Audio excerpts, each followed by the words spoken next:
বেঈমান না ইমানদার?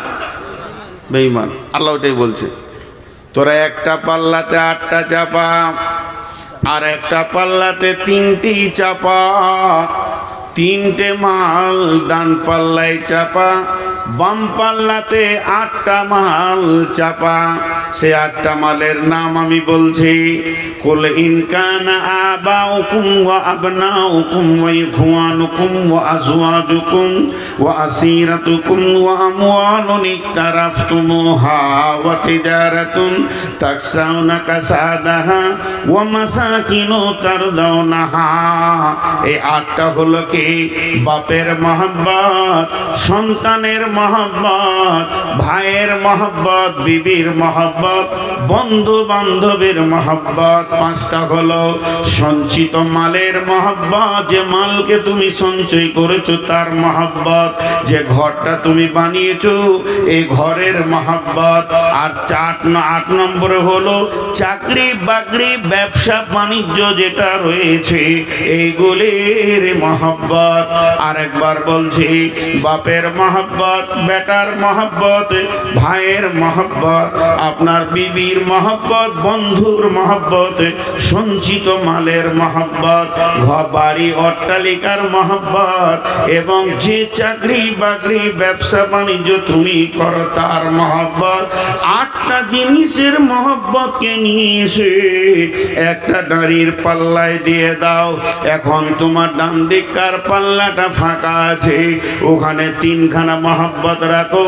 আহাব্বা ইলাইকুম মিনাল্লাহি, আল্লাহর মহব্বত, ওয়া রাসূলিহি, এবং আমার রসুলের মহব্বত, ওয়া জিহাদিন ফি সাবিলিহি, আল্লাহর রাস্তায় বেরিয়ে গিয়ে জান দিতে হবে, মাল দিতে হবে। আল্লাহর জিহাদকে মহব্বত করে মেনে নিব, আল্লাহর রাস্তায় শ্রম দিব, মেনে নিব, পৃথিবীর মুখে লাত মেরে দিব, যেটা সাহাবীরা করেছেন। এই 3খানা মহব্বত তুমি চাপাও। হে পৃথিবীর মুসলমান, এবার তোমার দিলের ভিতরে একটি কাঁটা আছে, দাড়িটা ওপর দিয়ে মনে মনে মনে মনে তোলো। এবার দেখো তোমার দিলের কাঁটাটা 3 দিকে যেছে না 8 দিকে যেছে?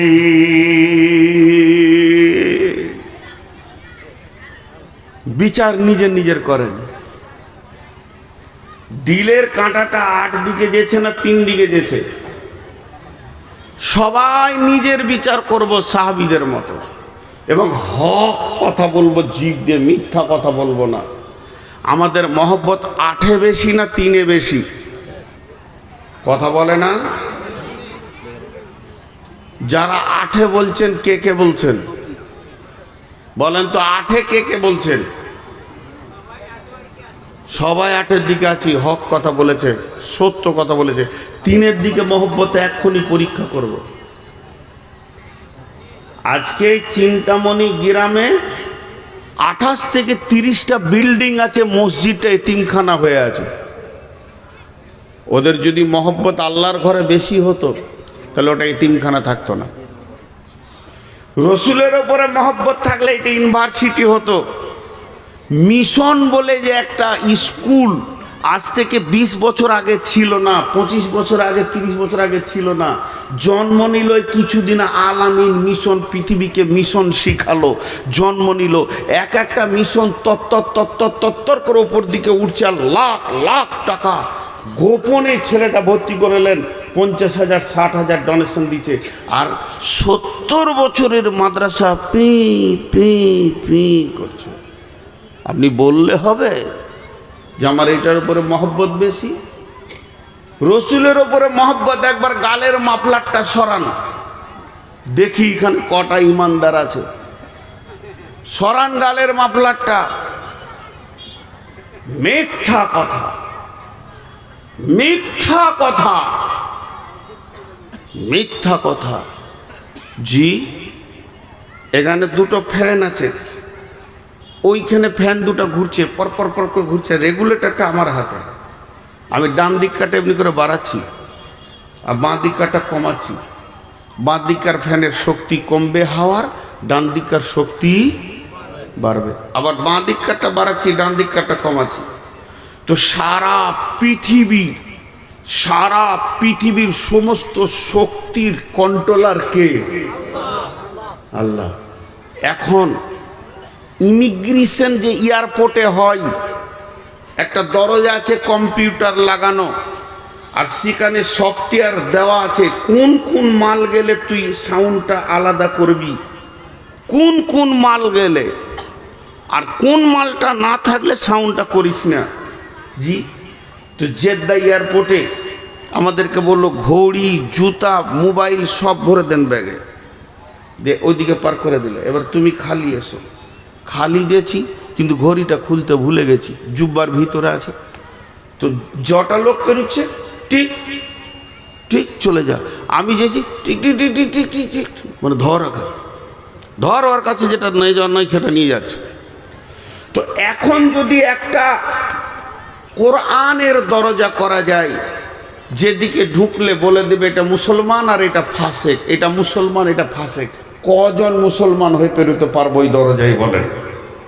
প্রথম নম্বর আমি বলছি আল্লাহর কসম, আমি আগে ধরা খাবো, যেটা মুনাফিক মাল সাইডে কর, এটা পার হবে না। এই মার আমাদের উপরে যে এসেছে, জুলুম যে আমাদের উপরে এসেছে, এটা কোনো রাজনৈতিক দলকে এবং কোনো ধর্মীয় দল, হিন্দু, খ্রিস্টান, জৈন, বৌদ্ধকে দোষ দেবেন না। ইস ঘর মে আগ লাগি হ্যায় ঘর হি কি চিরাগ সে। যে শক্তি রসুল দিয়ে গেছিলেন, যে মডেলের মাল তৈরি করে পৃথিবী থেকে চলে গেছিলেন, সেই শক্তি, সেই মাল আর নাই। খালি নামটা মুসলমান, আধার কার্ডে মুসলমান, ভোটার কার্ডে মুসলমান, পাসপোর্টে মুসলমান, ভোটার লিস্টে মুসলমান, কিন্তু মসজিদের খাতাতে মুসলমান উল্লয়। জি, মসজিদের খাতাতে মুসলমান নয়। একজন আর তাহাজ্জুদে নামাজ পড়তো রেগুলার, এত তাহাজ্জুদ পড়নেওয়ালা ছিল, সপ্তাহে কোরআন খতম করতেন, এত কোরআন পড়নেওয়ালা ছিলেন, এত জিকির করনেওয়ালা ছিলেন যে মসজিদে 24 ঘন্টার মধ্যে বেশিরভাগ ঘন্টা কাটিয়ে দিতেন। ইমাম সাহেবকেও ভোরে উঠিয়ে দিতেন, ওস্তাদ উঠেন, টাইম হয়ে গেছে, আজান হয়ে গেছে। ইমাম সাহেবও জানতেন যে ওই লোক আমাকে উঠাবে। সেই লোকের একটা দোকান ছিল, এখন 4খানা দোকান হয়ে গেছে ওই একটাকে নিয়ে, আরো 3টে বেড়েছে। জুমা পর্যন্ত বাদ, জুমাতেও আসতে পারে না। জুমা তার তেলাওয়াত তো দূরের কথা, জিকির তো দূরের কথা, রাতে ওঠা তো দূরের কথা, জুমাতেও আসতে পারে না। তাবলীগ জামাত এসছে ওই গ্রামে, তো আমির সাহেব গাছতে বেরিয়েছে, তো ইমাম সাহেব ওর কানে বলছে, হুজুর ওই যে আব্দুল লতিফ ভাইয়ের দোকানটায় আপনি যাবেন তো, উনি তাহাজ্জুদ পড়তেন, এখন জুমা পড়ে না। ওর দোকানের সামনে সব জামাতের লোকটি কিনে দাঁড়িয়ে বলছে, আসসালামু আলাইকুম আব্দুল লতিফ ভাই, আপনি কত ভালো মানুষ ছিলেন, আল্লাহর রহমতে আপনি তাহাজ্জুদ পড়েছেন এই গ্রামে এসে শুনছি, এখন জুমাও যেতে পারছেন না। জি জি জি জি আমির সাহেব, কথাটা খুব সত্য, আসলে এখন দোকান বেশি হয়ে এত ব্যস্ত হয়ে, দোয়া করেন দোয়া করেন দোয়া করেন বলেছে। এবার আমির সাহেব বলছে হাত তুলে দোয়া করো সব সাথীদেরকে।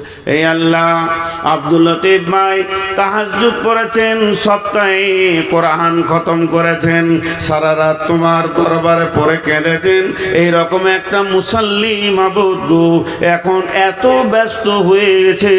তখন একটা দোকান ছিল, দোকান চালিয়ে তোমাকে ডেকেছে, এখন 4খানা দোকান হয়েছে, আর তোমাকে ডাকতে পারছে না মাবুদ। আমরা বিদেশি মানুষ তোমার দরবারে দোয়া করছি, আব্দুল লতিফ ভাইয়ের 3খানা দোকানকে ধ্বংস করে দাও, আবার একটা করে দাও। দাঁড়ান দাঁড়ান আমি স্যার দোয়াটা, আমি স্যার দাঁড়ান, দোয়াটা গোলমাল হয়েছে। চুপ, কাকে ভালোবাসে? দোকানকে। আমরা যত দোকানকে ঘরের কারণে, ব্যবসার কারণে, বাণিজ্যর কারণে আমার সব ছাড়া যেতে পারে, কিন্তু ওটা ছাড়া যাবে না। আল্লাহ তাবারাক ওয়া তাআলা বলছেন, আমি ওপর থেকে শিশি নিয়ে তোদেরকে দেখছি। এটা আমি উদাহরণ দিচ্ছি, এটা কোনো আয়াত নয়, এটা হাদিস নয়। ধরেলেন আল্লাহ আসমান থেকে দেখছেন কথাটা বড় সত্য। প্রতি নজরেই আমাদের দিকে রয়েছে। আমরা সকালে সূর্য ওঠা থেকে নিয়ে বিবির পেছনে সময় দিলাম, আব্বার পেছনে দিলাম, সন্তানের পেছনে দিলাম, বন্ধুকে নিয়ে আনন্দ করে এলাম, আর ভাইকে দিয়ে আনন্দ করলাম, ছেলেকে নিয়ে মিশনে দিয়ে এলাম, টাকা দিলাম, পয়সা দিলাম। এই করতে করতে সন্ধ্যা হলো। সন্ধ্যাতে এসে আবার মা বাপ ছেলে পিলে ব্যবসা বাণিজ্য হিসাব নিকাশ নিয়ে মাগরিব হলো, এশা হলো, 24টা ঘন্টা রাউন্ড হয়ে গেল। আল্লাহ 10টা মিনিট আমার কাছ থেকে পেল না। আমার চেহারাতে রসুল নাই, ব্যবহারে রসুল নাই। এই করতে করতে 1 দিন গেল, 2 দিন গেল, 3 দিন গেল, 10 দিন গেল, 20 দিন গেল, 25 দিন গেল, 27 দিন পেরিয়ে গেছে। আর 3টে দিন আছে মাস হতে। এখনো আমার রব এতিমের মতো আমার দিকে তাকিয়ে আছে। আমার গোলাম আমাকে কখন সময় দেবে? আমার নবীর চেহারাটা কখন আনবে?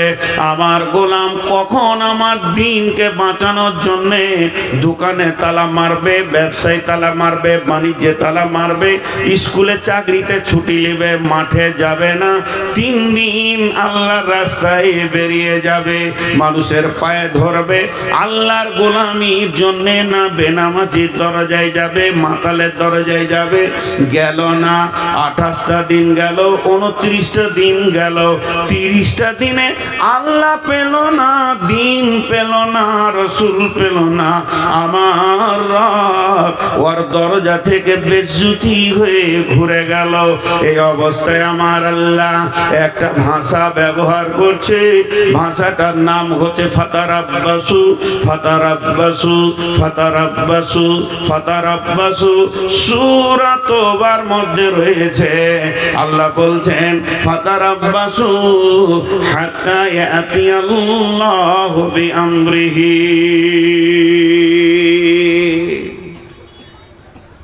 আপনি আমার গালে মারলেন টানে একটা চর, গাল চঞ্চন চঞ্চন করে গেল। বাড়ি বর্ধমান, আপনার বাড়ি চিন্তামণি। কি বলবো, পাড় মাতাল তেমনি গায়ে বলও আছে। খালি এমনি করে তাকিয়ে দেখলাম। গাড়িতে বসলাম তো তাকিয়ে আছেন এমনি করে। ড্রাইভারকে বললাম চল। এই চল বলে যখন বেরিয়ে গেছি তখন খালি একটা শব্দ বলেছি ওনাকে, ঠিক আছে। ঠিক আছে মানেটা কি বলেন? ঠিক আছে মানেটা আপনারা বলেন, আমি আপনাদের মুখ থেকে শুনবো। তো আল্লাহ গোটা মাস বছর তাকিয়ে নিজে পেল না, রসুলও পেল না। দাড়ি ছেটে ছেঁকে টাকনুর নিচে কাপড় পরে, বাম হাতে পানি খেয়ে, সিগারেট, বিড়ি, জুয়ো, তাস, লুডু, দাবা। আল্লাহ শেষ ভাষা বলছে ঠিক আছে,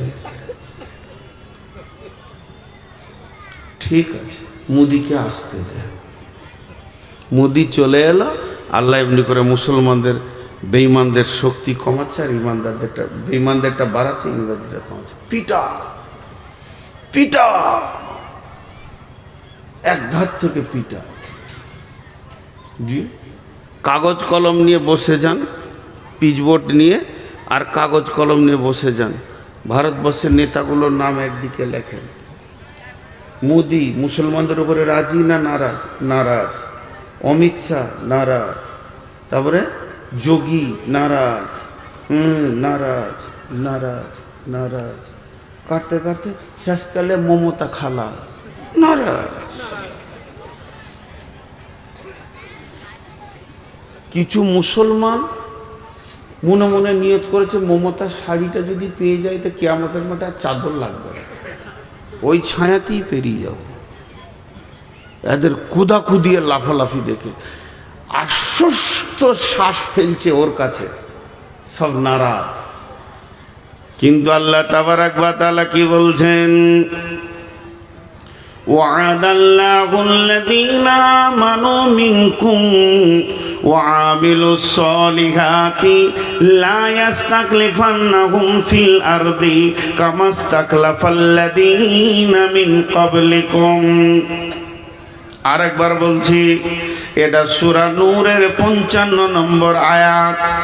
আপনারা একবার আমার সঙ্গে জবাব দেবেন, প্রশ্ন করব, উত্তর দেবেন।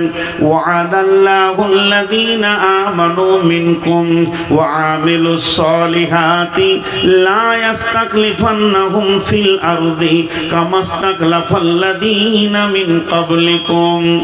নবীজি গুরুত্বপূর্ণ কথা তিনবার বলতেন, এর জন্য তিনবার বলছে ওয়াদাল্লাহুল্লাযীনা আমানু মিনকুম ওয়া আমিলুস সলিহাতি লা ইস্তাখলিফান্নাহুম ফিল আরদি কামা ইস্তাখলাফাল্লাযীনা মিন ক্বাবলিকুম। আল্লাহ বলছেন, হে বিশ্ব মুসলমান, ওরে আহলে কোরআন, ওরে আহলুল হাদিস, ও বিশ্ব কোরআনের ছায়াতলে তোরা যারা রয়েছিস, সূরা নূরের 55 নম্বর আয়াতটা খুলে দেখ। আমি রব তোদের সঙ্গে ওয়াদা করছি, কারো পায়ে হাত দিতে হবে না, কাউকে তেল দিতে হবে না, মোদিকে দিতে হবে না, অমিত শাহকে দিতে হবে না, আদিত্যনাথ যোগীকে দিতে হবে না, যত ভারতবর্ষের নেতা আছে এদের পায়ে তেল দিস না, এদের পেছনে তোরা ঘুরিস না, শুধু একজনকে রাজি কর। আমি আল্লাহ ওয়াদা করছি, হে ইমানদারেরা, তোরা যখন আমার ছায়াতে এসে 100% ঢুকে যাবি, আমাকে রাজি করে নিবি, তাহলে তোদেরকে ব্যালট লাগবে না, সারা বিশ্বের হুকুমত তোদের হাতে আমি আল্লাহ তুলে দিব, তোরাই শাসন করবে, তোরা শাসিত হবি না। আল্লাহ বলছেন, খালি আল্লাহকে রাজি করেন, বাস, আর কাউকে নয়। ভারতবর্ষ কাদের হাতে আছে? বিজেপির হাতে, চলে আসবে মুসলিমের হাতে। আল্লাহ রাজি হয়ে গেলে একজনকে রাজি করেন, ধরতে হবে না, আল্লাহ রাজি হয়ে যাবে। সকালবেলায় দেখবেন মুসলিমের হাতে দেশটা। কি করে দেখবেন? তাহলে কি ভোট হলো না? দরকার নাই ব্যালটের, রাতেই মুদিকে ইমানের দিয়ে দেবে আল্লাহ। সকালে দেখবেন মুদি নিজে কালেমা পড়ছে। পারবে আল্লাহ এটা করতে? ঠিক করে বলেন তো, খুব সত্য কথা বলেন। অন্য জাতিদের কথা আমি ছেড়ে দিলাম, তাদের কাছে হালাল হারামের খবর পৌঁছায়নি, ছেড়ে দিলাম। পার্টিকুলার মুসলিমের কথা বলছি। মুসলিম যতগুলো পঞ্চায়েত প্রধান আছে সব আমানতদার আছে। আরে কথা বলে না, লুটেরা। তাহলে এদের হাতে একদিনের জন্য মনে করেন সারা ভারতবর্ষের সমস্ত নেতাগুলোকে তাদের পদ থেকে রিজাইন দিয়ে 100তে 100 মুসলিম বসিয়ে দেওয়া হলো, ঘোষ বাড়বে না কমবে? বাড়বে। এদের মতো হারামখোর আর কেউ নাই। হাজি, এই যে মসজিদে ইমাম ভাতা চলছে, ইমাম ভাতা নিয়ে আমি ফতোয়া দিচ্ছি না, আমার ফতোয়া দেওয়ার জ্ঞান নাই। ইমাম ভাতা নিয়ে আমি ফতোয়া দিচ্ছি না, নেওয়া যাবে কি যাবে না আমার জ্ঞান নাই, ইলম নাই, ওই পর্যায় পর্যন্ত আমার শিক্ষা নাই। কিন্তু প্রত্যেকটি জেলাতে বা থানাতে ব্লকে একটা করে সর্দার আছে না, ওদের নেতা আছে না ইমাম? ও ঘোষ খেয়েছে কি খেয়েছে না? কে না খেয়েছে? ওর পেছনে যে মসজিদের লোকগুলো নামাজ পড়ছে হবে, অন্য মুফতিকে জিজ্ঞেস করে নেবেন, পাক্কা ঘোষখোর বেঈমান। অন্য একটা ইমাম সাহেব খালি বলছে নামটা চেঞ্জ করে দেন কি মসজিদটা চেঞ্জ করে, 2000 টাকা দেয়, 4000 টাকা দেয়। একটা ইমামের যদি এটা আচরণ হয়, একটা ইমাম আলিম যার কাছে রসুলের হাদিস আছে, তার যদি এটা আচরণ হয়, তা মাতাল পঞ্চায়েত প্রধানের তো হবেই। বলেন, এই জন্য আল্লাহ বলছেন ওয়ামিলুস সলিহাতি, তোরা পরিপূর্ণ ইমানদার হয়ে যা। লা ইস্তাখলিফাল্লাযীনা মিন ক্বাবলিকুম কামা ইস্তাখলিফাল্লাযীনা মিন ক্বাবলিকুম। যেমন তোদের পূর্বপুরুষেরা ইতিহাস খুঁজতে খুঁজতে উমারের যুগে চলে যা, রসুলের যুগে চলে যা, একজন বাহরাইন বিজয়ী করেছে, একটা সাহাবী বাহরাইন বিজয় করেছে। 1.5 লক্ষর মোকাবেলায় মাত্র 10,000 সাহাবী গোটা রোম সম্রাটকে হিলিয়ে দিয়েছে, কাঁপিয়ে দিয়েছে। যেদিকেই তারা গেছে জয় জয়াকার, জয় জয়াকার, জয় জয়াকার। যেদিকেই তারা হেঁটেছে জয় জয়াকার। আজকে কেন হচ্ছে না? তোদের ঈমানে ফিউজ লেগেছে।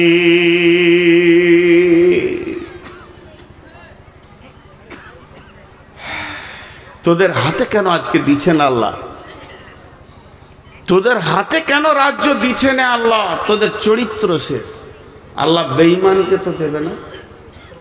উমারের জামানায় ওই কতক্ষণ চালাবে তুমি আর আমাকে তাকিয়ে থাকতে হবে?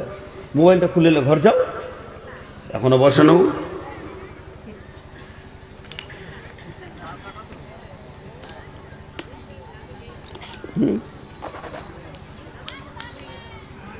কতক্ষণ? আর 15 মিনিট।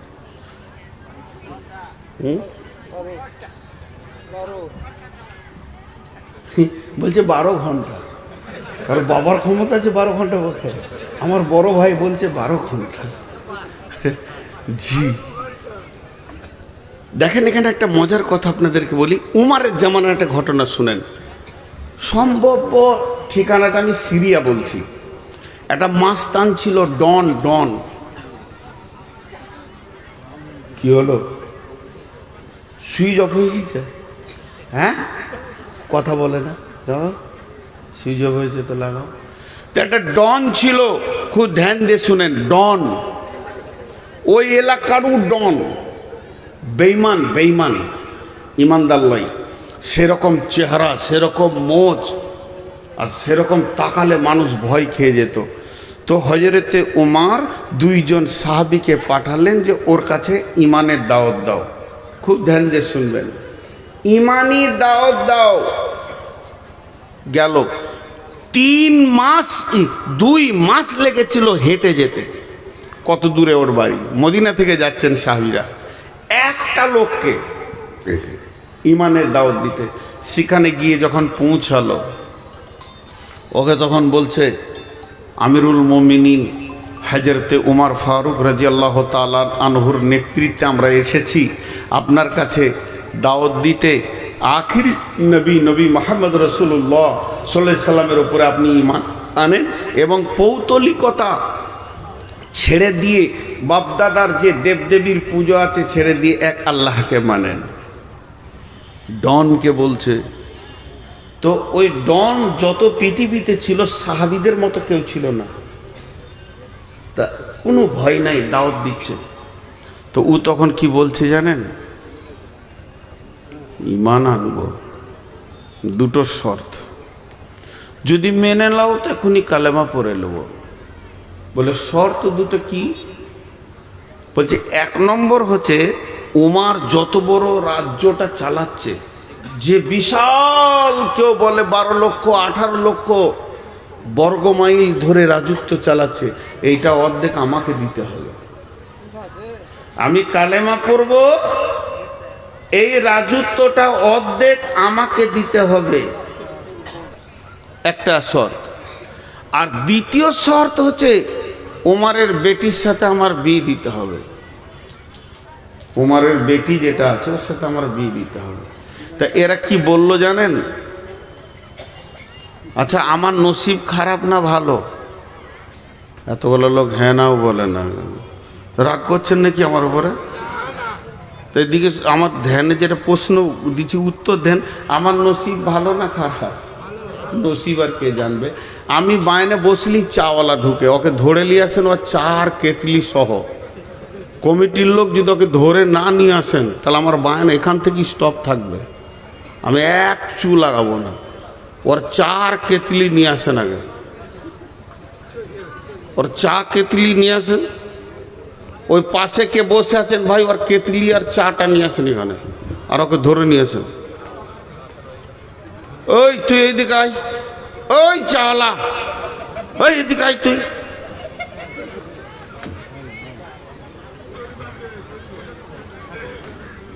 ওকে চিনে রাখতো, বাইনের শেষে ওকে আমি দেখা করবো। ওর ক কাপ চা বেচার দরকার আছে। ভাঙ এখান থেকে, বহরমপুর যা। লজ্জা শরম নেই। তো কটা শর্ত করলেন? দুটো। একটা অর্ধেক রাজত্ব দিতে হবে, আর একটা হলো ওর বেটির সঙ্গে বিয়ে দিতে হবে। এই দুজন এবার কি বলছে দেখেন। বলছে ভাই তুমি যদি কালেমাটা পড়ে লাও, আশহাদু আল্লাহ ইলাহা ইল্লাল্লাহ ওয়া আশহাদু আন্না মুহাম্মাদান আবদুহু ওয়া রাসূলুহু, এটা যদি পড়ে লাও তো অর্ধেক রাজত্বটা উমারকে বলে ব্যবস্থা করে দিব। কারণ একটা বিশ্বাস, যে লোকটা কালেমা পড়বে তো সঙ্গে সঙ্গে চেঞ্জ হয়ে যাবে। ও হারাম খাবে না, ঘোষ খাবে না, বেইমানি করবে না, সব অটল হয়ে যাবে। তো ওকে রাজ্য দিতে কি অসুবিধা আছে? এইটা দায়িত্ব নিলাম। তো বিয়ের ব্যাপারটা তো ধরেন চয়েসের ব্যাপার আছে, তা ওইটা কি হবে কি জানি, এটা কি হবে কি জানি। তো তুমি থাকো, উমারকে জিজ্ঞেস করে আসি। একজনকে কালেমা পড়াবে তো কত মেহনত। দুইজন বেরিয়ে গেল, উমারের কাছে আবার চলে আসছে। উমার বলছে খবর কি, যার জন্য পাঠিয়েছিলাম খবর কি? দুজন বলছেন আমিরুল মুমিনিন খলিফাতুল মুসলিমিন, যে ডনের কাছে আমাদেরকে আপনি পাঠিয়েছিলেন সে এই মর্মে ঈমান আনবে। দুইখানা শর্ত করেছে, সেই শর্তের ওপরে সে ঈমান আনবে। এক নম্বরে বলেছে অর্ধেক রাজত্ব তাকে ছেড়ে দিতে হবে, সে শাসন করবে। আর দুই নম্বর শর্ত হলো আমিরুল মুমিনিন আপনার মেয়েকে সে বিয়ে করবে। উমার বলছে তুমি কি বললে? তোমরা কিছু বলেছ? বলে বলেছে। কি বলেছ? অর্ধেক রাজত্বটা কোনো রকম বুঝিয়ে পারিয়ে, অসুবিধা হবে না, তবে বিয়েটা চয়েসের ব্যাপার আছে। হযরত উমর বলছে আমার দিলের কথা শোনো। অর্ধেক কেন? যখনই কোনো মানুষ পাক্কা ইমানদারি প্ল্যাটফর্মে এসে যাবে তাকে সমস্ত রাজত্বটা আমি উমার ছেড়ে দেবো, কোনো ডিস্টার্ব নাই। সে তো চালাবে আল্লাহ এবং রসুলের তরিকায়। এক নম্বর গেল। বিয়ে শাদীর ব্যাপারে কেন শুনলাম? মেয়ে তো আমার, তবে আমি বলছি একটা কালেমা পড়া ইমানদারকে মেয়ে দিতে উমারের এক সেকেন্ড আটকাবে না, সঙ্গে সঙ্গে বিয়ে পড়িয়ে দেব।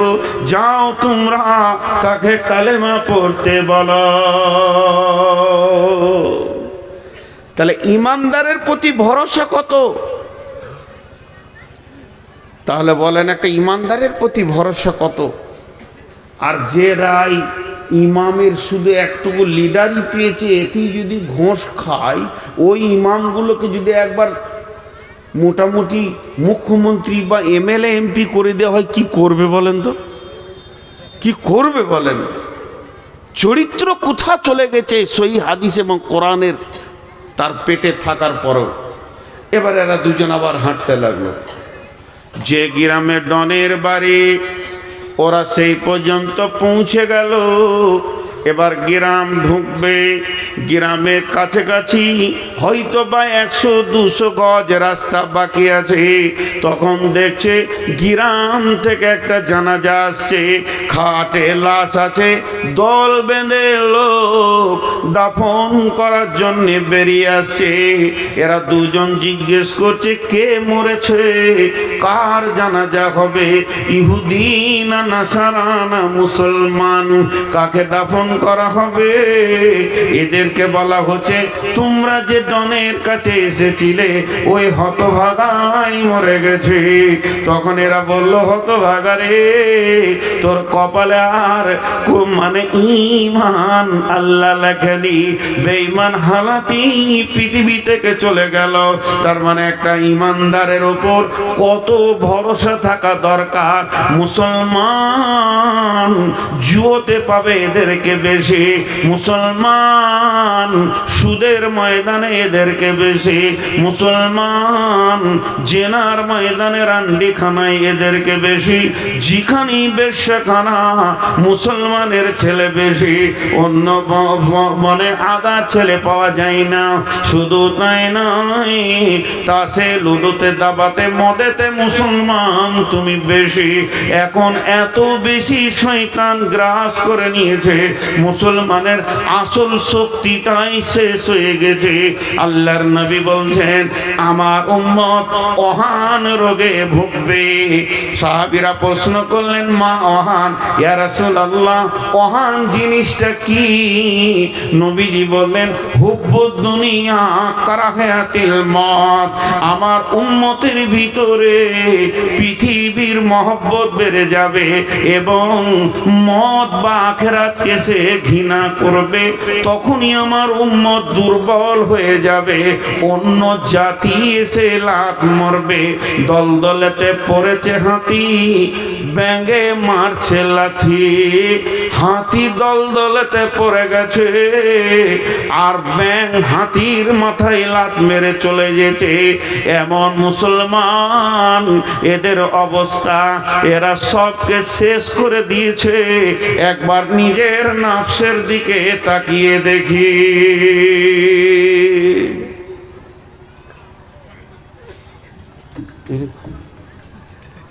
কি ঘটবে শেষ কেন স্টেজে, আমি তাই চিন্তা করছি। একজনা পড়ে গেছে, একজনা কি খবর আনছে বারবার জিবরাইলের মতন।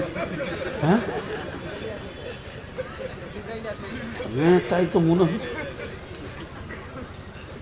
কাজও নাই, সময়ও নাই, অবসরও নাই,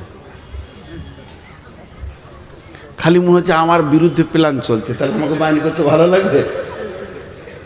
কারো যদি এটা মনে ঢুকে যায় যে আমার বিরুদ্ধে প্ল্যান চলছে, তার ভালো লাগবে বাহিনী করতে? আপনাদের বিরক্ত লাগছে নাকি?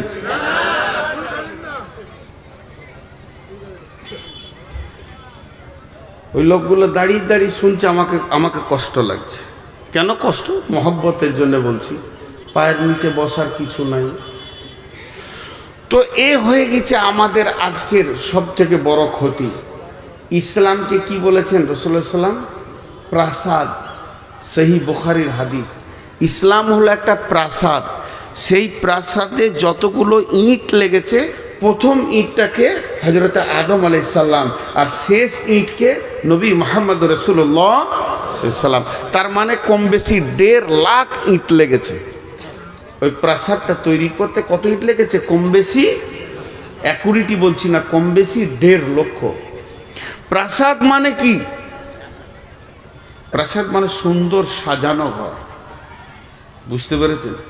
সুন্দর সাজানো ঘর। এবার ওই সাজানো ঘরে আগুন লেগেছে। জানলাতে আগুন, দরজায় আগুন, খাটে আগুন, বিছানায় আগুন, আলমারিতে আগুন, শোকেশে আগুন। আগুনটা লাগিয়েছে কে? ভারত জ্বলছে, কাশ্মীর জ্বলছে, মায়ানমার জ্বলছে, রোহিঙ্গা জ্বলছে, বাংলাদেশ জ্বলছে, পাকিস্তান জ্বলছে। ভারতের মুসলমানের থেকে বাংলাদেশের মুসলমান বেশি জ্বলছে। ওরা হলো মুনাফিক, বেশি জ্বলছে। আমরা অনেক ভালো আছি আলহামদুলিল্লাহ। জাসুস আর তাজাসুসি আর বেঈমানি, যে যত তাহাজ্জুদ পড়ে সে তত বেঈমানি করে বাংলাদেশে। সপ্তাহে রোজা বাদ দেয় না, আর বেঈমানিতে প্রথম সারি ধরা আছে। তো সারা বিশ্ব যেন আগুনে দাও দাও দাও দাও দাও দাও দাও দাও করে জ্বলছে। সারা বিশ্ব। শুধু মুসলমান নামে প্রাসাদ আগুন লেগেছে, অন্যটা লাগেনি। তো এই আগুনটা লাগিয়েছে কে? একজন বড় আল্লাহর ওলি বলছেন, ইস ঘর মে আগ লাগি হ্যায় ঘর হি কি চিরাগ সে। ঘরের প্রদীপই ঘর জ্বলছে, দোষ কাকে দেবেন? ঘরের প্রদীপে যদি ঘর জ্বলে, লাঠি নিয়ে কাকে খুঁজবেন? কথা বলে না। এদিকে বলছে চালান এখনো, আর আমি যেটা জিজ্ঞেস করছি তার উত্তর দিচ্ছে না। আমি একটা কথা আপনাদেরকে বলি না, বচনে বচনে বিটি হারাইল কেথা, ভেরলের যুদ্ধতে গেল শিয়ালের মাথা, মা বিটিতে ঝগড়া করে বটি পড়ল নাকে, তিনজনের মধ্যে দোষ দিব কাকে? বিচার করেন তো। এটা অনেকবার বলেছি। এটা বহুদিন পর আবার বললাম। এক বুড়ি বিটির বাড়ি যাচ্ছে, 1 লাখ টাকা নিয়ে ছিঁড়া কাঁথায় গটিয়ে নিয়েছে, যে খালি ওর চোপা চলছে, খালি মুখ বন্ধ নেই। আমার যা হবে হোক গা, ক্যাঁথা যেন না হারায়, আমার যেটা হবে হোক গা, ক্যাঁথা যেন না হারায়। টোটোতে উঠছে বসছে, নৌকায় চাপতে গিয়েছে, যেই ক্যাঁথাটা নিয়ে এমনি একজন যুবক ফাম করে পকেট মার ক্যাঁথা নিয়ে মারল। দোষ কার? নিজের দোষ, চোপা না চালাতিস না যেত। জি, ভেরলের যুদ্ধতে গেল শিয়ালের মাথা, দুটো বড় বড় ষাঁড় ভেড়া ফটাস ফটাস করে মারছে, আর একটা শিয়াল খালি মুখ দিয়ে লাল পড়ছে, যেটা পড়বে ওইটা আমার, যেটা পড়বে ওইটা আমার। অনেকক্ষণ ধরে ওদের ঝগড়া চলছে। মনে মনে করছে ওরা নাটক করছে নাকি রে, এখনো পড়ে না কেন? কিন্তু ভেড়ার মাথা খুব শক্ত, তো পড়ে না কেন রে? তো একবার মাঝে ঢুকে টেস্ট করতে গেছে, দুদিক থেকে মেরেছে, তো ওই লাশ। এই যে লাশটা পড়লো, দোষ কার? ওর নিজের দোষ। তার মানে এমএলএ নমিনেশন ফাইল চলছে, দাঁড়িয়েছে কে? ঘোষ, গুয়ো, গুপ্ত, যেগুলো অজাত শিডিউল ক্লাস, তারা দাঁড়িয়েছে। একদিকে দাঁড়িয়েছে ব্যানার্জি, একদিকে দাঁড়িয়েছে চ্যাটার্জি, একদিকে দাঁড়িয়েছে মমতা ব্যানার্জি, আরেকদিকে দাঁড়িয়েছে কে? ওই বুদ্ধদেব ভট্টাচার্য। মধ্যখান থেকে মরছে এই ভেড়া কটা, এই চালাক মুসলমান কটা। ভেরলের যুদ্ধ চলছে ভারতবর্ষে, লাশ হচ্ছে কারা? মুসলিমরা। ওকে খালি বলেছে 3 কেজি পঞ্চায়েতে গম দেবো তোকে, অতি রং মেখে জিনো ও জিনো ও তৃণমূল কংগ্রেস জিনো ও লড়াই লড়াই লড়াই চাই, লড়াই করে বাঁচতে চাই। তুই তো মরবি বেসকালে। ভোট পাবে ওরা, হয় জিতবে ব্যানার্জি, না হয় জিতবে চ্যাটার্জি, না হয় জিতবে দাস, না হয় জিতবে গুপ্ত, আর মরবি তুই সুপ্ত। কুকুরে টানাটানি করবে তোর লাশ নিয়ে। আর যখন ওই লাশটাকে নিয়ে কলকাতা নিয়ে যেছে, মর্গে নিয়ে যেছে, যে বড় বড় পার্টির নেতারা আসছে, তোমার ফ্যামিলির লোক মনে করছে যেন জান্নাতুল ফেরদাউস গেল। এত বড় বড় নেতা যখন আমার ঘরে এসেছে, তা লাশটা মনে হয় জান্নাতুল ফেরদাউস গেল। ওইদিকে জাহান্নামের ফেরেশতা খালি মোচ পাকাইছে, আয় শালা দেখছি তোকে কোন জায়গায় দিতে হয় সাইজ করে দেবো। ওখানে আর কেউ যাবে না, ব্যানার্জি চ্যাটার্জি যাবে। মরছে এরা। আর 3 নম্বর, মা বিটিতে ঝগড়া করে বটি পড়লো নাকে। একটা ঘরে মা বিটি ঝগড়া চলছে, আর পাশের বাড়ি বউ দেখতে এসছে, মা রাগ করে বটি ছুড়ি দিয়েছে বেটির দিকে, তো ওরই নাকটা কাটা গেছে। দোষ কার?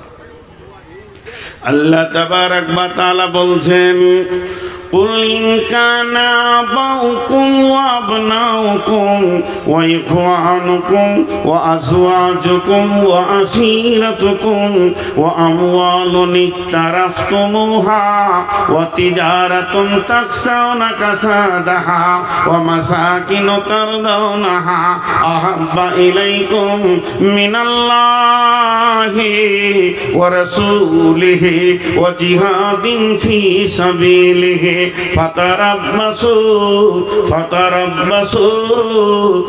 فتربصوا حتى يأتي الله بأمره। অপেক্ষা কর, আল্লাহ রেগে গেছেন। আল্লাহ যেদিন তোদেরকে কেড়ে নেবে, আপনি ইমামের চোখে মুসলমান, মসজিদের চোখে মুসলমান, হাজির চোখে মুসলমান, গাজীর চোখে মুসলমান, কিন্তু আমার রবের চোখে আপনি ফাসিক। আল্লাহ বলছেন, ওয়াল্লাহু লা ইয়াহদিল কওমাল ফাসিকিন। আল্লাহ ফাসিক বেঈমানদেরকে কোনোদিন হেদায়েতের পথ দেবেন না। এটা ছোট্ট সত্য কথা জিজ্ঞেস করব, যদি সত্য সত্য আপনি উত্তর দিতে পারেন তাহলে আলহামদুলিল্লাহ পড়ব। একটা হিন্দু ছেলে আপনার এলাকায় চলাফেরা মুসলমানদের মতো, গোসল করে, পেচ্ছাপ করে, পানি নেয়, মূর্তি ফুর্তি মানে না, ওগুলোর প্রতি ওর ধ্যান ধারণা নাই, ও পুজোকে গুরুত্ব দেয় না, ওইদিকে যায় না। মাঝে মাঝে আপনার সঙ্গে চা খায়, ফুটবল ময়দানে খেলতে যায়, আর মাঝে মাঝে বলে তোদেরই ওটা ভালো রে, আজান হচ্ছে কত একসঙ্গে নামাজ পড়ছিস। এখন ওকে আপনি মনে মনে পার্সেন্টেজ করছেন, উফ 80% চলে এসছে এইদিকে, আর একটু হলেই মুসলিম হয়ে যাবে। এই আকাঙ্ক্ষাটা আপনার হবে কি হবে না? 4 জন বলেছেন, সবারই কাছে একবার শুনতে চাইছি, যদি কোনো হিন্দু ছেলে আমাদের ধর্মকে ভালোবাসে, আমাদের চালচলনকে ভালোবাসে, তো আপনার দিল কৌতূহল হবে কি হবে না যে মুসলমান হয়ে যাক? হবে। সত্য কথা বলেছেন, আলহামদুলিল্লাহ। তাহলে একটা হিন্দুর চালচলন মুসলিম দেখলে যদি আপনার এটা মনে হয় আমাদের চালচলন তো হিন্দুদের 16 আনা হয়ে গিয়েছে, তাহলে ওদের মনটা বলবে না যে 2-4 চাবুক লাগাই নিয়ে ঢুকে যাবে সব? ওদের বলাটা কি অন্যায় আছে বলেন? আমাদের বিয়ে শাদী হিন্দুর মতো, পোশাক হলো বেঈমানের মতো, চুলের কাটিংয়ে রসুল নাই, খাওয়াতে রসুল নাই, আর টাকনোর নিচে কাপড় শিখানেও রসুল নাই। কথাবার্তা লেনদেন দাদা বৌদি কাকি কাকিমা জেঠু ফুপা ফুপি বেরোচ্ছে না, এখন পিসি মাসি বলতে শুরু করে দিয়েছে। মুসলমান তুমি 95% চলে গেছো, মসজিদও ঢুকো না, অত গুরুত্ব দাও না। একটা ব্যানার্জি ছেলে জানে আমার বন্ধুর নাম কবিরুল ইসলাম, সেই ইসলামের বড় কবিরুল ইসলাম, বড় ইসলাম ওয়ালা তার নাম। তাকে জিজ্ঞেস করছে, কবিরুল আজকে জুমার দিন তুই কি করবি? চল না রে ফারাক্কা থেকে ঘুরে আসি, জুমা পরে হবে, অন্যদিন পরে নিলেও হবে। তখন ওই গুপ্তের ছেলেটা আইডিয়া করছে, এই জুমার মুখেও মুতে দেয়, পেশাব করে দেয়, এই পেচ্ছাপ করে আমিও পানি নিলাম না, উইও নিল না, এবং আমার টাকনুর নিচে কাপড় ওরও কাপড়। ও 80% আসলে আপনার আমার দিল যদি মনে করে ঢুকে যাক, আমরা 95 কেন 99% হিন্দুত্বকে গ্রহণ করে নিয়েছে, ইহুদি নাসারাকে গ্রহণ করে নিয়েছে, তবে কেন তারা মেহনত করবে না যে আর 2 চাবুক লাগাইলেই ঢুকে যাবে? এই জন্য তারাও উঠে পেরে লেগেছে। মুসলমান তুমি তোমার সত্তাকে হারিয়ে দিয়েছো, এর জন্যে তুমি কোন ক্লাসের বোঝা যাচ্ছে না। একটা ট্রেনের বগি এই রোডের ওপরে পড়ে আছে, ট্রেনের কামড়াটা বগিটা ট্রেনের, চাকাগুলো টায়ার ট্রাকের না ট্রাক্টরের, আবার হেলিকপ্টারের পাখা, প্লেনের ডানা, বলেন গাড়িটার নাম কি? এ গাড়িটার কোনো নাম কেউ খুঁজে পাবে না। বগিটা ট্রেনের মতো, চাকাগুলো ট্রাক্টরের, হেলিকপ্টারের পাখা, প্লেনের ডানা লাগানো থাকলে ও গাড়িটার নামই খুঁজে পাওয়া যাবে না।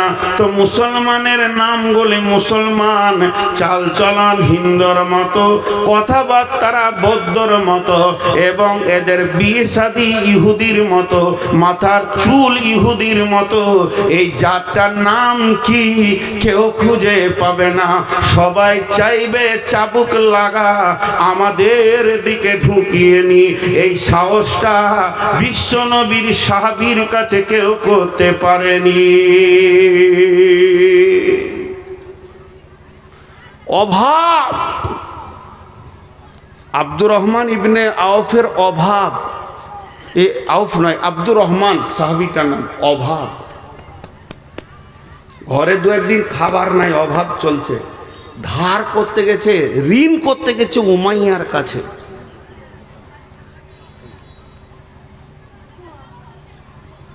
ঋণ কার কাছে করতে গেছে? উমাইয়ার কাছে। আর উমাইয়া পাকা বেঈমান, সুদের ব্যবসায়ী। দেখেন, অথচ ওর আত্মীয়, ই কালেমা পড়েছে, ও পড়েনি। উমাইয়াকে বলছে, উমাইয়া রে কিছু ঋণ টিন দিবি, কদিন কষ্টতে আছি রে।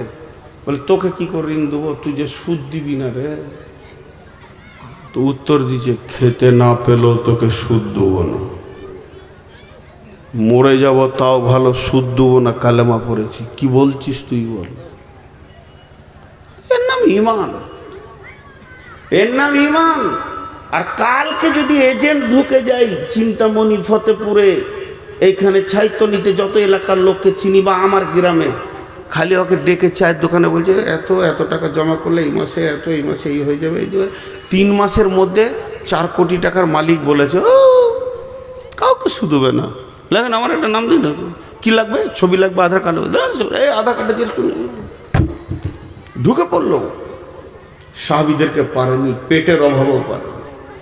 আজকে আমরা শেষ হয়ে গেছি, আজকে আমরা শেষ হয়ে গেছি। ফুটবল দেখেছেন? ফুটবল, আহা, লোকগুলো ফুটবল দেখে নাই গো। জালসা করতে গেলে এগুলো একটা করে নিয়ে যেতে হবে আর কি। ফুটবল তো বিরাট বড় গ্রাউন্ডে 11টা যুবক নেমেছে, পশ্চিম দিকে 11টা যুবক ফুটবলকে মারতে মারতে পূর্ব দিকে নিয়ে আসছে, আর পূর্ব দিকে 11টা যুবক পশ্চিম দিকে নিয়ে যাচ্ছে। কেউ ওকে গছে না, পটাস ওই দিকে যাচ্ছে, তো ওরা পটাস। আমার মতো একটা মাথা মোটা হুঁশ বুদ্ধি কম দাঁড়িয়ে দাঁড়িয়ে দেখছে, কোন দলের রে, বলটা কোন দলের? ওদের গেঞ্জি হলো সাদা, এদের গেঞ্জি লাল, তো কোন দলের ও কেউ জেলাই না রে। 2টো প্লেয়ারের পায়ে এরম করে লেগেছে, আর বলটা এসে আবার আমার পায়ের কাছে পড়েছে। তো অনেকক্ষণ থেকে লাত খেয়েছে, তো আমার কল যেতে লাগছে আর কি। তো অমনি করে কুড়িলে বললাম, ভাই তুই এত লাত খেয়েছিস রে, তুই কোন দলের, আর তোকে লাত খাইছে কেন বলতো? 2টো প্রশ্ন করলাম, তুই কোন দলের, তোকে লাত খাইছে কেন? ফুটবল উত্তরে বলছে, আমি কোনো দলের লয়। তো গরু চুরি করেছিলি না, তা লাত খাইছে কেন? ওই যে আমার ভিতর ফাঁকা, ওই লেগে লাত খেয়েছি। কই ইটকে মারুক তো দেখি, একটা পাথরকে মারুক তো দেখি, কত শালা হিরো আছে ওরা, আমি ফাঁকা। তো বর্তমান রাজনৈতিক ময়দানে মুসলিমরা হলো ফুটবল। কথা ঠিক না ভুল বলে? কেন? সিপিএম মেরেছে এককালে লাত, আপনারা খেয়াল করেছেন কিনা? যে লোকগুলো সিপিএমে মাস্তানি করে হারাম খেয়ে হিরো হয়েছিল, ও রাই বা তৃণমূলে হিরো, খালি কালার চেঞ্জ করেছে। সারা জীবন ওদেরকে এই করতে হবে, দিয়ে লাত খেয়েছে, এই লাত খেয়েছে, ওই লাত খেয়েছে। তা আসলে কি, ওর ভিতরটাই ফাঁকা, ভিতরে হৃদয়ে আল্লাহ থাকবে, রসুল থাকবে। সাহাবীরা ছিল পাথরের মতো অটল, হিলাইতে পারেনি,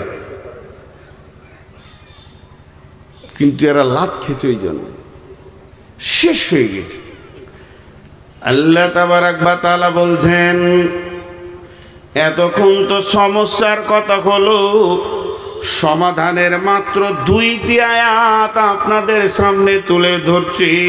ফালিয়াবুদু রব্ব হাযাল বাইত আল্লাযী আত'আমাহুম মিন জু'ইন ওয়া আমানাহুম মিন খাউফ। এখন কি হলো? চালাবো তো, ওই যতই ধরবো ওইখানেই শেষ। কত কালেকশন দিয়েছি, কে কালেকশন করবে? মাথা খারাপ, আমি বকতে এসেছি। সবাই কালেকশন করলে হবে? লোকগুলো গরিব হয়ে যাবে না, পকেটে যে কটা আছে সব বেরিয়ে যাবে খামখায়। কেউ দিয়েন না টাকাছি খামখায়। ছোট 2টি সমাধানের আয়াত আপনাদের সামনে তুলে ধরেছি। এই আয়াত 2টি শুনে বাড়ি চলে যাবেন না। আমার পরে বক্তা আছে, যে না কে আছে আমার পরে? আব্দুল জব্বার সাহেব, মাশাআল্লাহ ভালো বক্তা। বিসমিল্লাহির রহমানির রহিম। ফালইয়াবুদু রব্ব হাযাল বাইত। আপনারা চালাক দেখেছেন? সবাই তাকান আমার দিকে। চালাক দেখেছেন? তাড়াতাড়ি বলেন। না দেখেন না, ওই যে উঠে পালাচ্ছে বলে চালাক। তাকান তাকান, তাড়াতাড়ি দেখবেন তো। দেখেন, রসুল বলেছিলেন জান্নাতি দেখেছো, তা আমি তো আর রসুল লই, ওটা বলতে পারবো না, কিন্তু চালাক বলবো। কিন্তু চালাক আসলে লাই, চালাকের 3 জায়গায় পায়খানা, তো ওদের 3 জায়গায় পায়খানা লাগবে। এই যে আদায়ের কথা একটু সাউন্ড ওদের কানে পড়েছে, চকেটে পর কাটলে কি হবে বাপ? হয় মাদ্রাসায় দিছেলে, নাই হসপিটালে দেবে, আল্লাহ নিবে। ঘর যেতে যেতে এত জোরে কাশবে, আম গাছে মাথা ঠুকে যাবে, এখানে 4টা সেলাই হবে, হসপিটালে 3 মাস পড়ে থাকবে, সব পিঁড়ে রস বের করে নিবে আল্লাহ। দেখেছেন? আর আমার সঙ্গে কথা বলে না। আখ পিড়া আখের রস বার করা মেশিন দেখেছেন? কটা চাকা থাকে? 3টে থাকে। 3টে থাকে। যেগুলো রাস্তাঘাটে বের করে বড়গুলো 3টে থাকে। কয়টা? 3টে এক মাপের? 3 মাপের। কেন বলেন দেখিন? কুসরও ছোট বড় আছে। কুসর হচ্ছে কয় মাসের ফসল? 11 মাস। ধান 3 মাস, সব কিছু 1 মাস 2 মাস 3 মাস। তো কুসরকে 11 মাস চাষি ভালোবাসছে, ওকে বাঁধছে, যত্ন করছে। আর পাশে ধান কেটে নিলে, গম কেটে নিলে, আলু তুলে নিলে, পেঁয়াজ রসুন উঠে গেল। কুসর মনে মনে ভাবছে যে আমি চাষির বড় জামাই, ওকে পানি দিচ্ছে, খোল দিচ্ছে যে আরো মোটা হ। যত মোটা হচ্ছে কুসর ভাবছে যে আমার শরীর স্বাস্থ্য ভালোই আছে, চাষি মনে হয় খুশি। কিন্তু চাষি খুশি অন্য কারণে, রস বার করবে ও সারা বছরের জামাইগিরি বের করে দেবে। একবার মেশিনে ভরবে তো 1 ফুটা ওই দিকে নিয়ে যেতে দিবে না। বার কর রস, তারপরে যা, জমিতে তুই ছিলি। তো আল্লাহর জমিনে কুসর পিরা মেশিন 3টে আছে। কোর্ট, হসপিটাল আর মাদ্রাসা। মাদ্রাসায় না, কোর্ট, হসপিটাল আর থানা। মাদ্রাসায় যদি দিবি ওটা জমা, আর না দিবি পিড়ে বের করে নিব। তুই এইখান থেকে উঠে পালাবি, ঢালাইয়ের রাস্তায় উবুর হয়ে পড়বি, নাকে 4খানা সেলাই করে হাসপাতালে বার করবো 22,000 টাকা। তো যান, উঠে যান, এবার যান। কে যাবেন? যান। ওই চালাক 3টে গেল, খবর নেবেন কালকে হাসপাতালে আছে ওরা। যান। হ্যাঁ, মুসাকাল্লা কাবু করেছে। দিবি তা দে, আর না হয় মেশিনে বার কর। একজনা নিয়ে যেতে পারেনি টাকা, আর নিয়ে যেতে পারবে না। চ্যালেঞ্জ। আল্লাহ মেশিন 3টে রেখে দিয়েছে টাকা বের করার। তো আমি যে কথা আপনাদের সামনে বলছিলাম, আল্লাহ কি বলছেন? যে তোদেরকে বেশি দৌড়তে হবে না, তৃণমূল, কংগ্রেস আর সিপিএম এগুলো ওগুলোর কাছে দৌড়িস না। এই কদিন আগে রাহুল এসেছিল না? আর আমি সেদিনে এমন জামে পড়ে গেছি, আর আমাকে নিয়ে যাচ্ছে নুরুল হুদা। রাহুলকে দেখে এত খুশি কিছু যুবক, মনে হচ্ছে স্বয়ং জিবরাইলকে দেখছে। হ্যাঁ, আর ওর বাপ হয় ওইটা, লাফিয়ে কুদে শেষ হয়ে গেল। আরে হারামখোর, তুই অতটা খুশি আল্লাহ কিনে হস না। জি, একটা রাহুল এসছে কত খুশি। এর থেকে বড় খুশি আমার রব কিয়ামতের মাঠে বলবে, এসেছি রে তোদেরকে দেখা করতে। সকলে রোজা রাখবো ইনশাআল্লাহ। জোরে বলেন রোজা রাখবো ইনশাআল্লাহ। সকলে জোরে বলেন রোজা রাখবো ইনশাআল্লাহ। আল্লাহ এসে দেখা করবে আপনাকে। জি, সুসংবাদ। ওদিকে আমি যাচ্ছি না। তো আল্লাহ 2টি কথা বললেন। 1 নম্বর বললে, তোরা এই যে মসজিদটা আছে, মসজিদের দিকে সবাই মনে মনে আঙ্গুলটা তুলেন। নিজের গ্রামের মসজিদের দিকে নিজের আঙ্গুলটা তুলেন। আমি আমার গ্রামের দিকে তুলছি, আমার বাড়ির পাশে আছে, বাড়ির বাম পাশেই আছে ঢুকতে। তো আল্লাহ বলছেন, ফালিয়াবুদু রব্ব হাযাল বাইত। এটা কাবাকে কেন্দ্র করে আয়াতটা নাজিল হয়েছে। তবে তাফসীর করতে গিয়ে বলা যাবে, এই মসজিদ ঘরটা, এই ঘরের যে মালিক, ওই মালিকের পায়ে তুই উবুর হয়ে পড়ে যা, মালিককে জড়িয়ে ধর, আর চোখের পানিতে মালিককে বল, মালিক রে, তোর দরজা ছেড়ে দিয়ে বহুত দূরে চলে গেছিলাম, খালি লাত আর লাত আর থাপ্পড় খেয়েছি, লাঠি খেয়েছি, রুটি পাইনি। মাবুদ রে, তোর গোলাম তোর কাছে ফিরে এসেছে, তুই ক্ষমা করে দে, আর আমাদের নিরাপত্তার দায়িত্ব তুই নে। আমার কোরআন বলছেন, আল্লাযী আত'আমাহুম মিন জু'ইন ওয়া আমানাহুম মিন খাওফ। তোদের ঘরে আল্লাহ বরকতের ডালি ভরে দেবে রে, অভাব দেখতে পাবি না, রুজি তোদেরকে দেবে।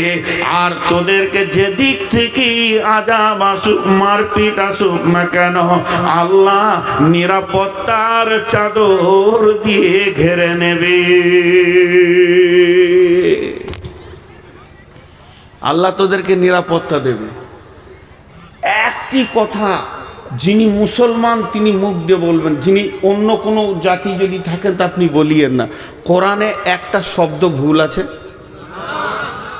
তাহলে এটা কোরআন থেকে বললাম। আল্লাহ বলছে ঢুকে যা, আমার অফিসে ঢুকে যা, পঞ্চায়েত যেতে হবে না, ব্লক যেতে হবে না, দরখাস্ত দিতে হবে না, ডেপুটেশন দিতে হবে না, তোরা ঢুকে যা। হাজি ভাই একটা মসজিদ নিয়েছে, ভারতবর্ষে কয়েক লক্ষ মসজিদ আছে, কই মুসলমানরা রাগ করে সেই দিন থেকে সবাই মসজিদ ঢুকে গেল না তো? তাহলে ওদের মাথা টনক উড়ে যেত, কি করেছি রে বাবা, কি করেছি। আমি তো বলছি সব জায়গায়, ওই জাতিদের জানে শান্তি নাই, শান্তি না থাকার কারণে ওরা নিজেদের দেবদেবীকেও শান্তি দিতে পারছে না। শেষকালে রাম এসে মুসলমানদের মসজিদে জায়গা দিলেন।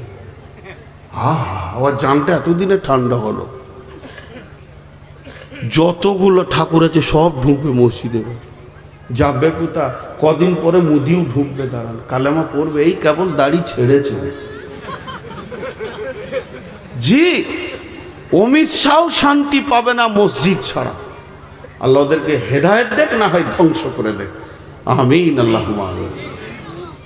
আল্লাহ হয় হেদায়েত দেখ, আর না হয় ধ্বংস করে দেখ। তো শান্তির জায়গাতে তোরা চলে আয়। আল্লাহ নিজেই ডাকছে, হাইয়া আলাস সালাম, হাইয়া আলাল ফালাহ। বাংলায় বলে, আয় তোরা সলাতের দিকে আয়, নামাজের জন্য আয়।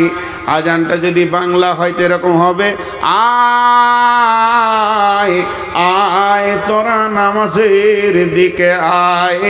আর ফালাহ যখন বলবে এরকম হবে, আয় তোরা নিরাপত্তা, শান্তির, মুক্তির দিকে আয়। এখানে এত নিরাপত্তা আছে, শান্তি আছে, মুক্তি আছে, নিবি তো তোরা আয়। যখন মসজিদওয়ালা ডাকছে, ও চায়ের দোকানে বসে বসে বলছে, আমাদের পশ্চিমবঙ্গে যদি শান্তি নিতে হয়, এনআরসি যদি বাঁচতে হয়, মমতাকে ডেপুটেশন দিতে হবে। আমার রবের মুখে কি পড়ে যাচ্ছে দেখলেন? রবের মুখটা লজ্জিত হয়ে ফিরে যেছে। আমি আসমান জমিনের মালিক ডাকলাম নিজে থেকে, তুই বলিসনি। তারপরও আমাকে অ্যাভয়েড করে একটা নন মুসলিম মেয়ের কথা চিন্তা করছিস, সে তোদের শান্তি দেবে। আল্লাহ বলছে শান্তি পাবি না, আমি আগুনে পেট্রোল দিব রে। শান্তির মালিক আমি আল্লাহ। এদিকে আল্লাহ তাবারাক ওয়া তাআলা বলছেন, ইয়া আইয়ুহাল্লাযীনা আমানু, হে ঈমানদারেরা, হাল আদুল্লুকুম আলা তিজারাতিন তুনজিকুম মিন আযাবিন আলীম। তোদেরকে কি এমন একটা ব্যবসা শিখিয়ে দেব না, যে ব্যবসাটা করলে তোরা আযাবে আলীম থেকে বেঁচে যাবে? সেটা হলো কি? তুমিনুনা বিল্লাহ। এই আযাবে আলীমটা দুনিয়ার আযাব। আযাবে আলীম বলতে মরার পরে জাহান্নামের আযাব, কবরে আযাব, পুলসিরাতের আযাব।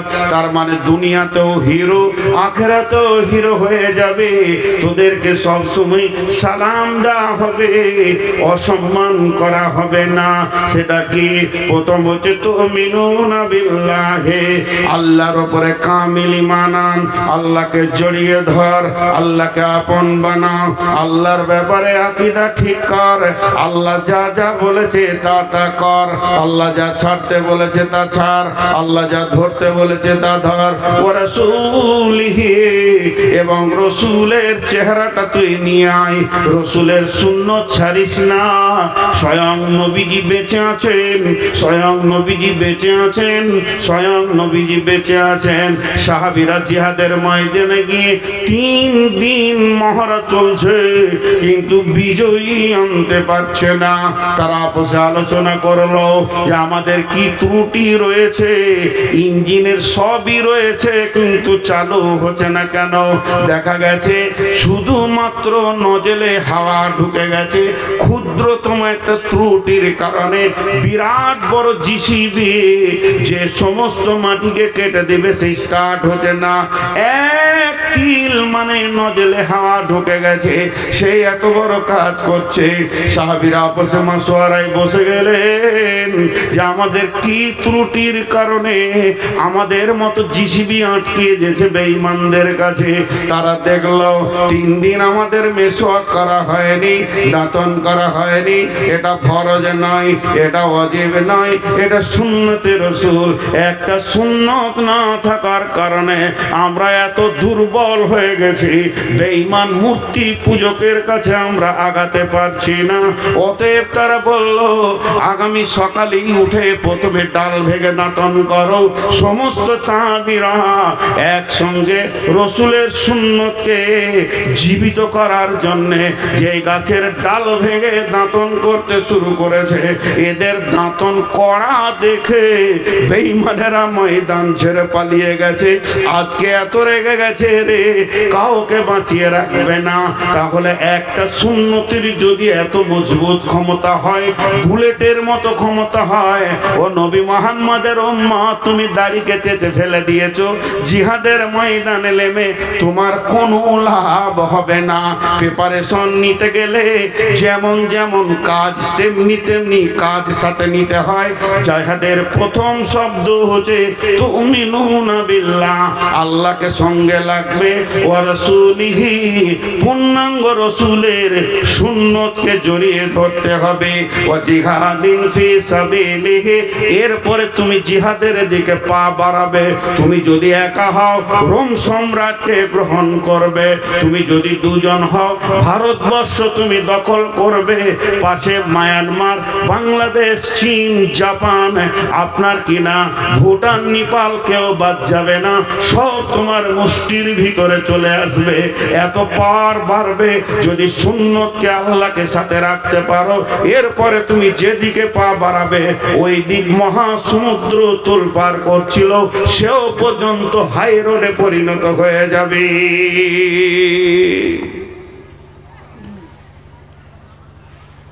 হযরত উমর একদিন ফজরের নামাজে সালাম ফেরার পর কাঁদছেন তো আগে থেকেই, ঘুম ভেঙে গেছে তখন থেকে কাঁদছেন। কাঁদার কারণটা কি? কাঁদার কারণটা হচ্ছে উনি রাতে একটা চিঠি লিখে বালিশের নিচে দিয়েছে। দেশে অনেক অভাব, মাল কম আছে, তো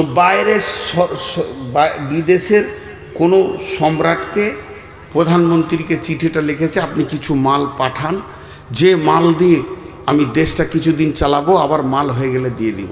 চিঠিটা বালিশের নিচে আছে, আর কিছু নেই। রাত্রিতে স্বপ্ন দেখছে রাসূলুল্লাহ সাল্লাল্লাহু আলাইহি ওয়াসাল্লামের সাথে কথা হচ্ছে।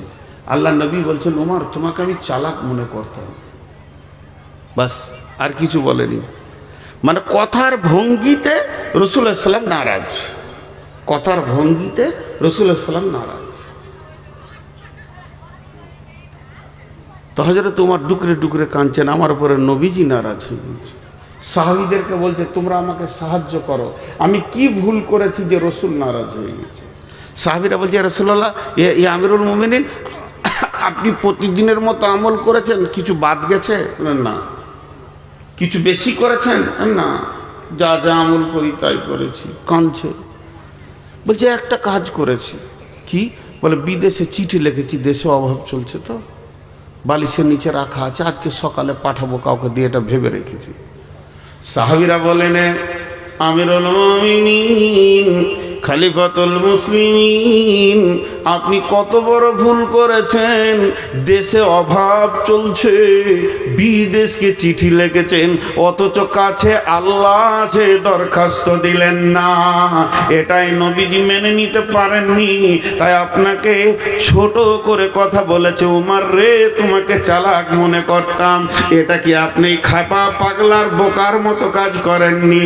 হযরত উমর চোখের পানিতে চিঠিটা ছিঁড়ে ফেলে দিলেন, ফেলে দিয়ে বললে চলো আমরা ইস্তেসকার নামাজ পড়ব, আল্লাহ পানি দেবেন এবং আমাদের ফলে ফসলে ভরে যাবে। হযরত উমর ইস্তেসকার ইমামতি করলেন, মুষলধারা বৃষ্টি হলো, মদিনা ফলে ফসলে ভরে গেল। কাকে ডাকতে হয় এটা আমরা জানি না, আমাদের ত্রুটি শেষ নেই। জি ভাই, আমরা সব সময় যেন একটা ভুলের ময়দানে দৌড়ে বেড়াচ্ছি, ভুলের ময়দানে দৌড়ে বেড়াচ্ছি। সবটাই শেষ করে ফেলেছি আমরা।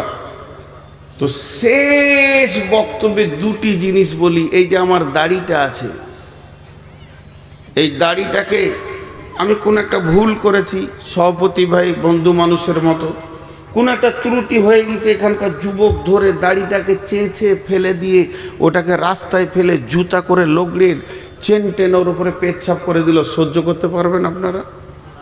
বলেন পারবেন?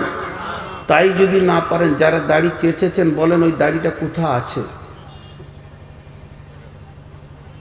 আপনি রসুলের সুন্নতটাকে যে কাটা করালেন নাপিতকে, সে কেটে এমনি করে এক জায়গায় রাখলো, দিয়ে ওই ঢপের ঘুমটির পেছনে ফেলেছে, গোটা বাজারওয়ালা সেখানে পেশাব করে। আল্লাহর মার কি সাদে আসছে? এবার বলেন, রসুলের জানি দুশ্মন হচ্ছে ইহুদি, ইহুদির মতো দুশ্মন অন্য কেউ নয়। সেই ইহুদিদেরকে আমরা ভালোবেসেছি কেন? একবার মাথার চুল চারিদিকে ছোট, মাঝের মাঝে বড়, এটা ইহুদিদের কাছ থেকে এসেছে। আজ মুসলমান ইহুদিকে গ্রহণ করেছে। এরা পাস করবে না এরা লাত খাবে? বিধায় আজকের টোটাল বক্তব্যটা ছিল আত্মসমালোচনা।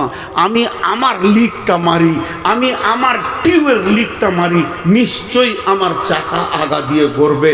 আমি কাউকে দোষ দিইনি, হিন্দুকে দোষ দিইনি, খ্রিস্টানকে দোষ দিইনি, বৌদ্ধকে দোষ দিইনি, আরও কাউকে দোষ দিইনি। রাজনৈতিক দল সিপিএম, কংগ্রেস, তৃণমূল বলেন, আর বিজেপি, বজরং আর শিবসেনা বলেন, আমি কাউকে দোষ দিচ্ছি না। আমি দোষ দিচ্ছি আমি যে বুলেট মাল, সেখানটা আমার শেষ হয়ে গেছে, আমি নিজেকে নিজেই শেষ করে দিয়েছি। তো অতএব এই জায়গা থেকে আমাদেরকে ফিরে আসতে হবে। আসতে হবে কি হবে না? জোরে বলেন, হবে কি হবে না? আমি দোয়া দিচ্ছি, আমিন বলেন। এই আল্লাহ, তুমি আমাদেরকে ওই জায়গা থেকে ফিরিয়ে নিয়ে এসো। এই আল্লাহ, আমাদেরকে পূর্ণাঙ্গ রসুলকে ফলো করে চলার তৌফিক দাও এবং তোমার হুকুমকে মেনে চলার তৌফিক দাও। আপনারা সব মুসলমান না অন্য জাতি আছেন? কেউ হাত তুলেন তো। সব মুসলমান তো? আপনারা মুসলমানের মতো ওয়াদা করেন 5 থেকে 7 মিনিট বসে থাকবেন, যিনি উঠে পালাবেন উনি হাত তুলেন। আমি চারিদিকে তাকিয়ে নিলাম, 5 থেকে 7 মিনিটের মধ্যে যিনি উঠে পালাবেন তিনি হাত তুলেন। তাহলে কেউ তুলেন নাই, সবাই বসে থাকবো ইনশাআল্লাহ। জোরে বলেন ইনশাআল্লাহ। তো কোরআনকে বাঁচানোর জন্যে কোনো আল্লাহর গোলাম আছেন, 10,000, 5,000, 20,000, 50,000 হোক, আর নিম্নে 1,000 হোক, দেনেওয়ালা কেউ আছেন? এখন যদি উঠো ইউটিউবাররা, ঠান্ডা করে দেবো, একটা মোবাইল খুলতে দিব না, চুপচাপ 7 মিনিট রেকর্ড করো। আসল মাল কটা নিয়ে গেছে, তখন গা কুটকুট করছে, একজনও উঠবে না, শেষ দিকে এডিট করে কেটে ফেলে দিবে। বলেন কেউ আছেন? দুর্গমগিরি কান্তর মরু দুস্তুর পারাবার, লঙ্ঘিত হবে রাত্রিতে যাত্রীরা হুঁশিয়ার, ফুলিতেছে জল দুলিতেছে তরি, ভুলিতেছে মাঝি পথ, কে আছো নওজোয়ান হও আগোয়ান, হাঁকিছে ভবিষ্যৎ। আল্লাহর গোলাম কেউ আছেন? আল্লাহর গোলাম কেউ আছেন? 5,000 দেনেওয়ালা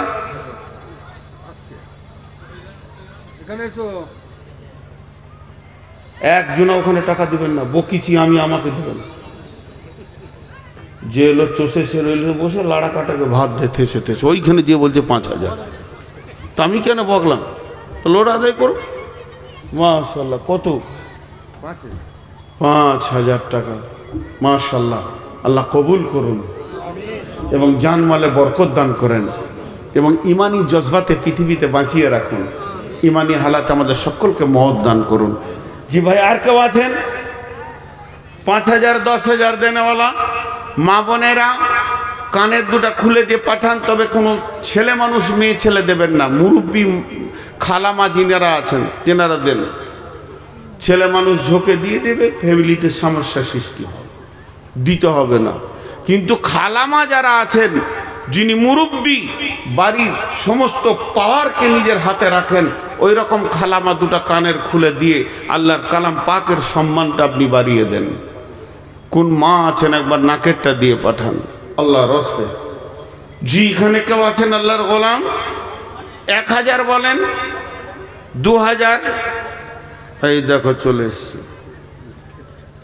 নাকের আছে, কোথা বাড়ি? পুরাতন সিংহে। তো পুরাতন গায়ে থাকছেন কেন? নতুন নতুন গাঁ চলে যান, সব জিনিস আপডেট হচ্ছে আর আপনি এখনো পুরোনো গায়ে আছেন। এটা নাকের এসছে, দোয়া করবো ইনশাআল্লাহ। জি আর কে আছেন? এটা রাখেন।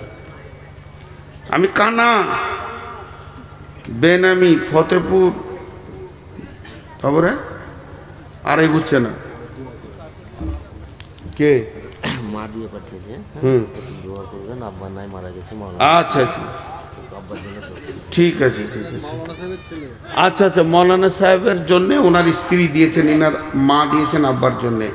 বেনামি ফতেপুর, শ্বশুর শাশুড়ি, বাবা মা স্বামী নামে মৃত একটা সোনার চেন। কই চেনটা? কই চেনটা? ওখানে থাকবে কেন? কেন ওখানে থাকবে চেন? আমি 2 ঘন্টা বললাম ওর ওখানে বসে বসে চেন রাখবো মানে? একদম এগুলো মানা যাবে না, দিতেই হবে এখানে। দেখেন, আরে মুসলিম ছেলে মুসলিম মেয়েরা যা দান করতে পারে, পৃথিবীকে চ্যালেঞ্জ দিব, খালি ইউটিউবে দেখাও, এটাকে রাখবে। এই দেখেন সোনার চেন। জি আমাদের বর্ধমান জেলায় আমার গ্রামের পাশে উক্তা পিচকুড়ি উক্তা মসজিদের ছাদ ঢালাই চলছে। আমি খালি বলে দিলাম, মসজিদের ছাদ ঢালাই চলছে, পুরুষেরা সবাই এসে কুলির কাজ করেন, লেবারের কাজ করেন, আর মেয়েরা পর্দা থেকে দেন। তো মেয়েরা পর্দা থেকে কিছু না হলো 5 থেকে 7 ভরি সোনা দিয়েছে। জি দেখেন, কিছু না হলো 1 ভরির থেকে আরো বেশি 15 গ্রাম হয়ে যাবে দিয়েছে। পারে, মুসলিমরা পারে। জি কত আছে ভাই? অত তাড়াতাড়ি পালাইছেন কেন? এদিকে আসেন, এদিকে আসেন। আমি তো আপনাকে মারি নাই ভাই, বলছি আমার মতো ভাই পাবেন? একটা ভক্ত মানুষ কেটে পড়ছে। কত দিলেন? 1000 টাকা। আর নাই না, এটা তো লিবো, এটা তো দিইনি আপনাকে, আর ফেরত দিব না। ওই চালাক মাল আমি আছি, যা ঢুকে তার বের হয় না। কিন্তু আপনি আর দিতে পারবেন না। বেশ তাই হলো, তো 10 টাকা দিলেও হতো, 100 টাকা। জি আর কেউ আছেন? 1000 টাকার মধ্যে 500 দিয়েছে, 500 কাল। আচ্ছা 1000 টাকার মধ্যে 500 দিয়েছে, 500 কাল দেবে। আর কেউ আছেন? আল্লাহর গোলাম মা বোনের একটু পাঠান। দেখেন আমার কিন্তু টাইম কট করে এগোচ্ছে, বক্তা নিয়েছে। আপনি ভাবিয়েন না যে লম্বা টাইম চালাবো আউয়াল আখিরের মতন। আমি 5-7 মিনিট যা করব। জি কেউ আছেন আল্লাহর গোলাম? আরে 1000 টাকা যতজন দেনেওয়ালা আছেন চলে আসেন, আর এত জোর আসবেন যেন দাঁ দিকে বাঁ দিকে যে থাকবে 2-4 লাখ গায়ে লেগে যাক, ওর গুনাহ মাফ হবে, নেকি হবে। খেপা দাঁতা আসছে এর কোনো। হ্যাঁ কোন গ্রাম? শালমারা। আচ্ছা মাশাল্লাহ মাশাল্লাহ। এখানে কত আছে? কোথা বাড়ি? কৃষ্ণ সাহের। মাশাল্লাহ। আর কেউ আছেন? নিয়ে আসেন। দেখেন 1000 টাকা দেনেওয়ালা আর কেউ আছেন? আচ্ছা মাসের ছাত্রগুলো আছে, এবার চাদর পাঠিয়ে দেন, এবার চাদর পাঠিয়ে দেন। মাশাল্লাহ। 1000